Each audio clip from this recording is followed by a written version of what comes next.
మా చెల్లి పేరు మోటేపల్లి సాయిలక్ష్మి. ఆమెకి రాజనాల సూర్యచంద్రంతో పెళ్ళి అయ్యి 11 ఇయర్స్ అవుతుంది. అయితే తరచూ మూడు పిల్లలు గొడవడి పోలీస్ స్టేషన్కి వెళ్ళడం జరిగింది. దాదాపు ఒక 4 ఇయర్స్ నుంచి రోజు స్టేషన్కి వెళ్ళి వస్తాం. ఇలా దెబ్బలాడుకున్నారంటే పోలీసులు న్యాయం చేయలేకపోయారు. అయితే ఈ గొడవల్లో ఈరోజు మార్నింగ్ మా చెల్లిని అలా ఆయన నరికేయడం జరిగింది. ఎందుకు జరిగింది ఏంటి అనేది పోలీసులు మొత్తం దర్యాప్తు జరిపి మాకు న్యాయం చేయాలని కోరుకుంటున్నాం. జరిగినా పోలీస్ స్టేషన్ చుట్టూ తిరిగినా విడాకులు ఇప్పించమని కోరినా ఏం చేసినా సరే పోలీసులు న్యాయం చేయలేకపోయారు. ఇప్పుడు చనిపోయిన తర్వాత ఇంతమంది వచ్చారు. అదే ఒకసారి కంప్లైంట్ పెట్టిన తర్వాత ఒకసారి 2 సార్లు పై అధికారులు వచ్చి మాట్లాడుంటే ఇలా జరిగేది కాదు కదండి. ఒకసారి అది ఆలోచించాలని చెప్పి కోరుకుంటున్నాను. రామానుజపురంలో ఈవేళ అరౌండ్ 1:30 ప్రాంతంలో మర్డర్ జరిగినట్టు మాకు ఇన్ఫర్మేషన్ వచ్చింది. సో ఇమీడియట్లీగా మా యొక్క ఎస్ఐ గారు ఏం చేశారంటే వాళ్ళ స్టాఫ్ని పంపించడం జరిగితే ఇక్కడ రాజనాల సాయి లక్ష్మి అని ఆవిడ మ్యారేజ్ 13 ఇయర్స్ అయింది.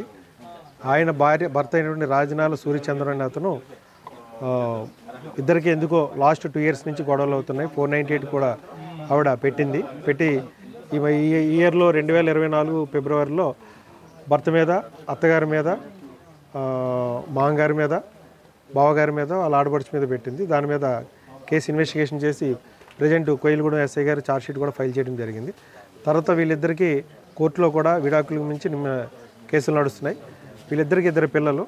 మరి ఈరోజు ఏం జరిగిందో తెలియదు. సడన్గా మాకు తెలిసిన ఇన్ఫర్మేషన్ ప్రకారం భర్త భార్య గొడవ పడటం వల్ల భర్త ఏం చేశాడంటే అతని దగ్గర లోన్ ఇంట్లో ఉన్న కత్తితో ఆవిడని నరికేశాడని మాకున్న ప్రాథమిక సమాచారం ప్రకారం తెలిసింది. సో దీని మీద ఇంకా ఇప్పుడు కంప్లైంట్ తీసుకుని కేసు రిజిస్టర్ చేయడం జరుగుతుంది. మా ఎస్పీ గారి ఉత్తర్వుల ప్రకారం మొత్తం క్షుణ్ణంగా ఇది ఈ కేసులో అతనే ఉన్నాడా, అతను ఎవరైనా ప్రొవైడ్ చేశారా లేదా అన్నది కూడా ఈ క్లూస్ టీమ్ కూడా వస్తుంది. అలాగే మన పోలవరం డిఎస్పీ గారు అయిన సురేష్ కుమార్ రెడ్డి గారు కూడా scene of crime scene visit చేశారు. ఆయన కూడా సీనియరు, మాకు కొన్ని గైడ్లైన్స్ కూడా ఇస్తాం జరిగింది. ఫర్దర్ ఇన్వెస్టిగేషన్ మనం ఫాలోఅప్ చేస్తాం. ఇంకా లేదండి. ఇంతకుముందు తడికలపూడి కోయిలగూడెం స్టేషన్లో కేసు కూడా అంటే భార్యాభర్తలకు సంబంధించింది కాబట్టి ఫస్ట్ భార్యాభర్తల కేసులో కౌన్సిలింగ్ ఇస్తారండి. తడికలపూడిలో ఏమైనా కేసు రిజిస్టర్ అయిందా లేదన్నది ఇంకా మాకు తెలియలేదు. ప్రాథమిక సమాచారం ప్రకారం అక్కడ కౌన్సిలింగ్ ఇచ్చారు, ఇక్కడ కూడా కౌన్సిలింగ్ ఇచ్చారు. జనరల్గా భార్యాభర్తలు కాబట్టి మాట పట్టింపుల్ని కేసులు కట్టకుండా కౌన్సిలింగ్ చేయాలని ఉంటుంది మాకు. సో అవన్నీ కూడా కౌన్సిలింగ్గా విచారణ చేస్తాం. చాలా సార్లు పోలీస్ స్టేషన్కి కూడా వెళ్ళిందండి మా చెల్లిగారు అమ్మాయి. పోలీస్ స్టేషన్కి వెళ్ళినా పోలీస్ స్టేషన్లో కూడా బతికుండగా ఎవరో కూడా న్యాయం చేయలేదండి. ఎవరో కూడా తగు తీర్పు చెప్పలేదు. ఇప్పుడు వచ్చిన పోలీసులు అప్పుడే వచ్చి ఉంటే మా బిడ్డ మాకు బతుకురండి.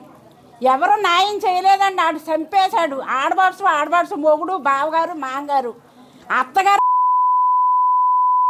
అందరూ కలిపి పురమాయించుకుని చంపేశారు కాబట్టి మొత్తం ఆస్తి అంతా పిల్లల పేర పెట్టాలండి. ఇల్లుతో సహా పెట్టాలా. ఇల్లు పెట్టినా ఇంట్లో వాళ్ళు ఉండటం కుదరదండి. పిల్లల మైనార్టీ తీరు వచ్చాక వాళ్ళు తాళం తీసేలాగానే మీరు చేయాలండి. నా ఇల్లు అన్నారు. ఆ ఇల్లే కాకుండా పోవాలండి. వాళ్ళు రాకమొన్న మా ఇంటికి వచ్చిందండి మా పాప. అసలు 2-3 సంవత్సరాల నుంచి నేనే పెంచుతున్నానండి ఆ పిల్లల్ని ఇద్దరిని వాళ్ళని కూడానండి. అసలు గొడవలు పడి కోర్టుకు వేసాడండి ఏడాకులకి. సర్లే తేలేదాకా స్టేషన్ కాడ కూడా ఇక్కడే ఉండమ్మా, అక్కడ నాకు ఇల్లు అమ్మేసుకున్నానండి నేను. సర్లే తేలాక తీసుకెళ్ళిపోదారని ఇక్కడే ఉండి వాళ్ళ ముద్ద వాళ్ళు తిన్నా, ఈవిడ ముద్ద ఈవిడ తిన్నా, ఎవరికి వేసినట్టు గొడవలు ఉండలేదండి. నేనే పంపిస్తున్నానండి. నాకు ఎవరు లేరండి. అసలు నా భర్త లేడండి. చెట్టు అంత బిడ్డను కూడా నా పిల్లోడు పోయాడండి. పోయినా నేను కూలీ నాలి చేసి 2 ఏళ్ళు 3 ఏళ్ళు పాలు కాడ ఇక్కడ అన్నిటికి సరుకులు అన్నిటికి బియ్యం కట్ట వేయించి అన్నీ నా బిడ్డలని పెంచుకుంటున్నానండి. నా అబ్బాయి పెంచుతున్నాడని బాధ వచ్చేసి ఇంట్లో నుంచి వెళ్ళిపో అన్న మాటనండి. మొత్తం అందరూ కూడా వెళ్ళిపోవు ఇంట్లోకి.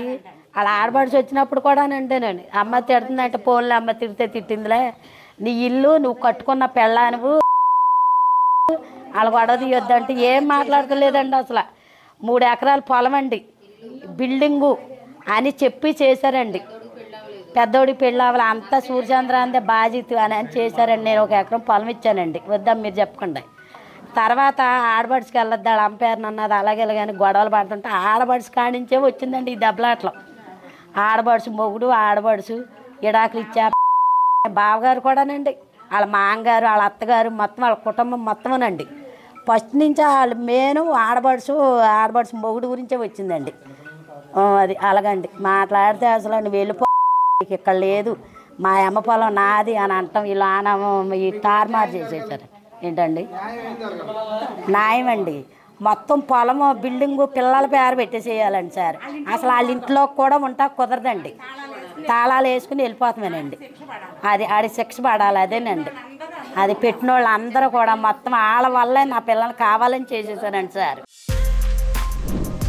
For more videos like this, subscribe Big TV channel.